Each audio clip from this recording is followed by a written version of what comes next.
The year is 1937. The world watches, captivated by a woman who dared to chase the sun itself. She was more than just a pilot. She was a whisper of defiance against gravity, a beacon of courage in an era that tried to clip women's wings. Her name?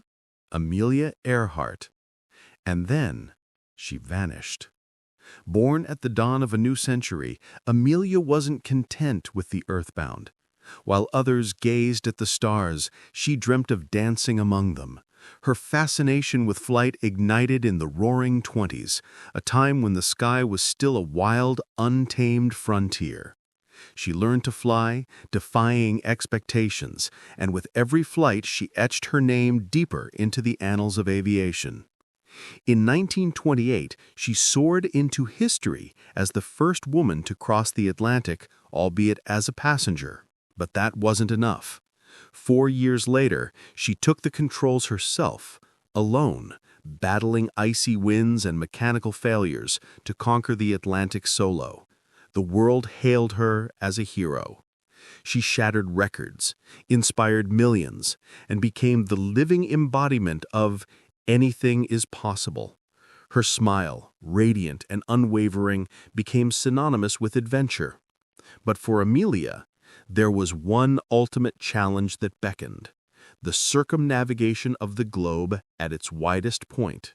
By 1937, Amelia, then 39, had a new ambition that dwarfed all others. She would fly around the world, taking the longest possible route along the equator.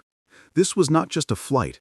It was a statement, a testament to human will against the vastness of the planet. Her chosen vessel, a twin-engined Lockheed Electra 10E, specially modified, a flying fuel tank designed for the audacious journey ahead. By her side, her seasoned navigator, Fred Noonan, his expertise in celestial navigation essential for the unimaginable stretches of ocean they would cross. Their epic journey began on June 1, 1937, from Miami. Across the Atlantic, over the dusty plains of Africa, through the vibrant skies of India and Southeast Asia they flew. Exhausting, yes, but successful. They had traversed over 35,000 kilometers, reaching Lae, New Guinea.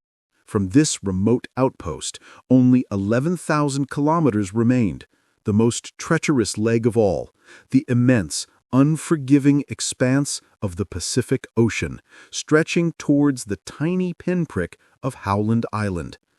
The morning of July 2, 1937 dawned, heavy with anticipation. Amelia and Fred took off from Lae, their Electra laden with fuel. Their destination, Howland Island, was a mere 2-kilometer strip of land, a needle in the haystack of the Central Pacific, some 4,000 kilometers away.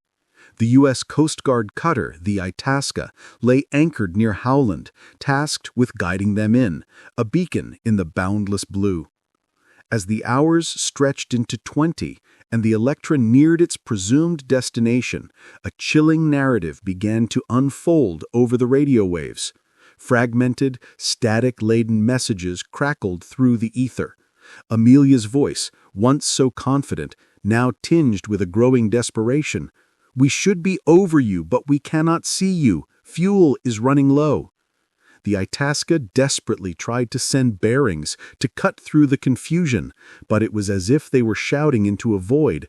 "Position unknown," Amelia transmitted. "We are on the 157337 line. We are running on fumes." The final transmissions were mere whispers against the roaring winds and the vast, indifferent ocean. And then, only silence. The world held its breath. The pioneering spirit, the soaring dream, had seemingly plunged into the depths. A search operation of unprecedented scale was launched. President Roosevelt himself ordered vast naval and aerial assets to scour the Pacific, an effort costing millions. Weeks turned into months. The ocean gave up no secrets, no wreckage, no sign of life, no trace of the Electra, nor its determined crew. Amelia Earhart and Fred Noonan were eventually declared lost at sea. The theories bloomed like wildflowers in the absence of truth. Did they simply run out of fuel, plunging into the abyssal waters? This remains the most accepted yet unsatisfying explanation. Others speculate they might have made a desperate forced landing on a remote uninhabited islet like Nikumaro, surviving for a time, sending faint distress calls that were never properly received. Recent archaeological findings on Nikumaro have tantalized, suggesting objects and even bones possibly linked to their plight. But confirmation remains elusive. Then there are the darker whispers. Tales of capture by the Japanese, of secret missions and espionage, though these remain largely unsubstantiated. Almost 90 years later, the ultimate fate of Amelia Earhart and Fred Noonan continues to haunt. Their story is more than just a tale of a vanished plane. It is a profound testament to courage, a symbol of human aspiration, and a poignant reminder of the formidable power of the unknown.